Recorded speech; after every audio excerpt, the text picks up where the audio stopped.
Hi friends, அஸ்ஸலாமு அலைக்கும். எல்லாம் எப்படி இருக்கீங்க? நான் நல்லா இருக்கேன். நீங்கள் நல்லா இருப்பீங்கன்னு நினைக்கிறேன். ஸோ ரிஹாபு கத்தார் 2ங்க, block number 2. So block number 2ல் 102 நம்பர் ரோடு, 502 நம்பர் ரோடு. இதுக்கு பக்கத்தில் வந்து ஒரு பள்ளிவாசல் இருக்குது. ஸோ இந்த பள்ளிவாசலில் ரம்ஜானை முன்னிட்டு இந்த டென்ட்டு வந்து ஆர்கனைஸ் பண்ணியிருக்காங்க. ஸோ இந்த டென்ட்டு வந்து பாருங்கள் எவ்வளோ பெருசுக்கு போட்டிருக்காங்கன்ட்டு.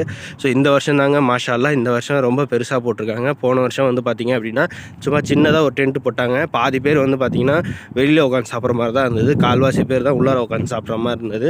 ஸோ இந்த வாட்டி வந்து ரொம்ப பெருசாக டென்ட்டு வந்து போட்டிருக்காங்க. ஸோ நோன்பு திறக்கிறவங்க இந்த சைடில் இருந்தீங்க அப்படின்னா தாராளமாக இங்கே வந்து நோன்பு திறந்துக்கோங்க. ஸோ அந்த அளவுக்கு வந்து நல்ல சூப்பராக வசதி பண்ணியிருக்காங்க. இங்கே பாருங்கள் எவ்வளோ பெரிய டென்ட்டுன்னு பாருங்கள். மாஷா அல்லாஹ், லைட் வெளிச்சத்தோட எல்லாம் சூப்பராக டென்ட் வந்து போட்டிருக்காங்க. இந்த வருஷம் பெருசாக நல்லா கிராண்டாக பண்ணுவாங்கன்னு நினைக்கிறேன். ஸோ நோன்பு திறக்கிறப்ப நம்ம எப்படின்னு பார்க்கலாம். ஸோ ரிஹாபுக்கு பக்கத்தில் இருக்கிறவங்க தாராளமாக இங்கே வாங்க. ஸோ ஜமியாவுக்கு பக்கத்துலேயே இருக்குங்க. ஓகே ஃப்ரெண்ட்ஸ், இந்த வீடியோ பிடிச்சிருந்தா லைக் பண்ணுங்கள், ஷேர் பண்ணுங்கள், கமெண்ட் பண்ணுங்கள். பாய்.